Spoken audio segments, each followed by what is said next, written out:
What's up, fam, and thank you so much for stopping by the channel once again from us over here at Locust&WildHoney.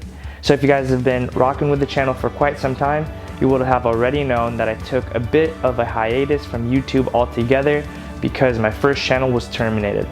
All that being said, I wanted to show you the different pieces that I picked up because although the YouTube stopped, the shopping didn't. So without further ado, let's go ahead and jump right into the first piece. So the first garment I picked up is this Led Zeppelin vintage t-shirt. It's actually a reprint from an original t-shirt. And if you guys know anything about Toltecs at all, the shirts that they have over there, or one of the shirts that they have over there at Hot Topic, you'll know that they're super thin and run very small. I went with a size extra large in this one and it fits pretty well. If you guys saw the Fear of God zipper denim alternatives video, everything under $60, you'll have seen this shirt on me and you would have seen how it fits. I love the colors on here and the detailing. Perfect summer piece because it's super light, super vibrant, so this will be a fun one to rock through this season. Yeah, and this one was $20, I believe, so not too bad at all. The next piece I picked up is a Pablo merch t-shirt. It is Gildan. I went with a size large in this one. As you can see here, it says no more parties in LA. Yeah, just a pretty basic t-shirt. This one is actually purchased on a whim. I believe it was from eBay. I was just putting around eBay and this was actually suggested to me and it was $8 or something, or $10. So I figured why not? So I just picked it up, and if nothing else, if I don't end up wearing it, I can just wear it to the gym or something like that. So that's the next piece. The next pieces I picked up are from Antisocial Social Club. These were purchased actually on a whim as well. I just kind of woke up one morning and saw on Twitter that they had restocked on a bunch of different items along with releasing some other items as well. So I decided to pick up some t-shirts. There's really not too much I can say about these shirts. They are, I guess, Gildan quality. I went with a size large in the t-shirts, and I don't know, I essentially just picked these up kind of on a whim because I know these are super easy to wear. You can throw a flannel over this and just make it look really cool. They're easy to put outfits together around, so that's why I picked them up. So yeah, that's that. They're just cotton t-shirts, nothing special about them, to be honest with you, especially for the price point. And then I got the hoodie as well. It took approximately, I want to say, 8 to 10 days for the garments to actually get to my house. Shipping was pretty expensive as well. I want to say shipping was like $35, which was kind of pricey to me. The hoodie, and these are going to be ballpark estimates because I don't know off the top of my head, but the hoodie I believe was $70 or $80, and the t-shirts were $35. Onto the pieces that I am super excited to show you guys. Honestly, these were pieces that I've had my eye on for quite some time.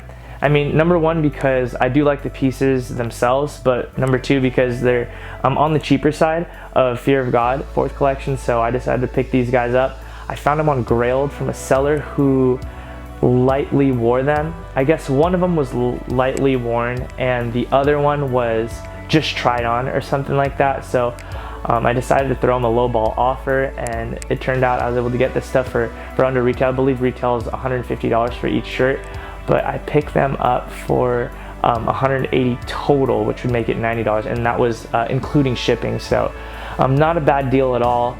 And without further ado, I'll just go ahead and show you the pieces I picked up. So the first piece I picked up is the Inside Out tee. Very high quality, super nice, guys. Honestly, it's substantially different from the Fog PacSun release of the box tees, in that the quality just is much more superior. The cotton is super soft while maintaining a very nice structure to them. It's very thick. As you can see here, I'll try and get some detail for you. You have that inside out look there. And that's kind of how it goes through the shirt, and you have the stitching that goes right down the middle. Very nice. The quality is awesome on these shirts. I also got this, it's the exact same shirt, just in gray. You can see here, Fear of God. And you got the stitching, goes all the way down. Super, super nice. I believe that one is 100% cotton. The black one is 100% cotton. And this one is actually like a mix of like polyester and rayon and a bunch of different things. I think that's what it is. And all that being said, I did want to give you my opinion on the shirts because, to be honest with you, they're really nice. Quality is amazing, and I definitely got a good deal on them.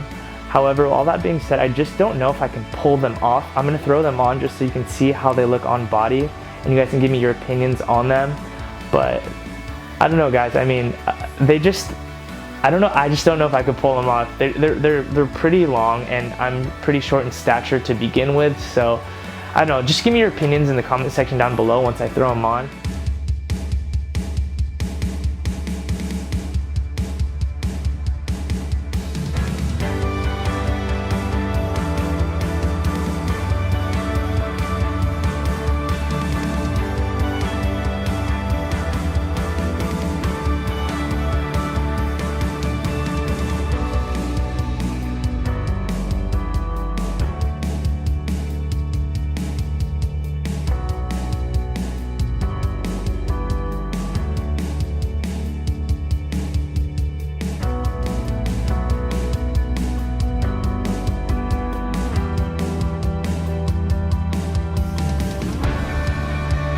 The next item I picked up while I was gone on my hiatus is the Adidas NMD in the gray colorway. Definitely a huge fan of this shoe. Love its minimalistic design. If you guys saw my review on the NMDs on the old channel, you guys would know that I'm a big fan of these shoes.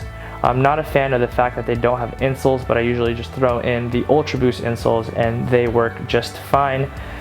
Yeah, I definitely love these shoes. Like I said, they're super easy to wear just because, like I said, they are a minimalist design, and the fact that the silhouette is predominantly just gray and different shades of gray makes the shoe very, very rockable. The last item I'm going to show you that I picked up is the Adidas Ultra Boost that are cageless. These are the limited ones or the LTD ones. And my opinions on these are actually shockingly not very high. I don't really like these shoes, to be honest with you. When I put them on, they just look a little bit strange on my foot. I do have a wider foot, so that might have something to do with it. But the gray ones to me look a lot better. I thought the triple whites would be just killer, but in my opinion, they just don't look too good, like on foot or like with outfits. It might have something to do with just the design of the shoe, I guess. I do like the gray ones. I don't know why the gray ones look so much better to me personally, but I don't know, like this aspect of the toe box just looks very, very strange when you have them on feet. When I look down, they just look awkward to me. So I don't think I'm going to keep these. I'm probably going to return them or try and flip them, but I mean, these aren't even flipping that well anyway, so I'm probably just going to return them. I'm not a big fan of these guys, so that's something as well that I picked up. And yeah, I mean, if you like them, by all means, this, like I always say in all my videos, fashion is completely arbitrary, it's subjective, and everybody has their own opinion. And for me personally, I'm just not a big fan of these ones. But if you like them, by all means, rock them. And yeah. You can remove 2 words from your vocabulary, which I think are the most deadly words for a Christian: someday and almost. Someday I'm going to do something great, or I almost did that, or I almost helped somebody. Have you ever been in trouble and someone's like, oh, I almost called you, and you're like, thanks for nothing? I think a lot of Christians sometimes are in that someday almost. I for one, am glad that Jesus didn't almost die. He didn't almost go the longest yard. So for me, I'm tired of waiting till I'm ready. I'm tired of waiting until I have all the stuff in line. Jesus saved me. I'm called to be the light of the world. And if he calls, I'm gonna go. If he opens the door, I'm gonna take it. I'm not gonna wait until, like that song, Oceans, it's easy to sing, very difficult to live. You really think that's easy to sing? Well, I wrote it, so of course I know it's a little bit different. The big notes that Taya sings, they're easy to sing? But people will sit in church and they'll say, Spirit, lead me. And then when he does, we start asking God to deliver us from our prayer requests. Like, oh, I'm shaky. Well, that's what God does. So if you ever put your hand up and say, God, use me, don't be nervous when he starts to do it. And I don't know if I'm ready for this. Jesus didn't save you for what you're ready for. He saved you for what you're called for. And that's a lot different.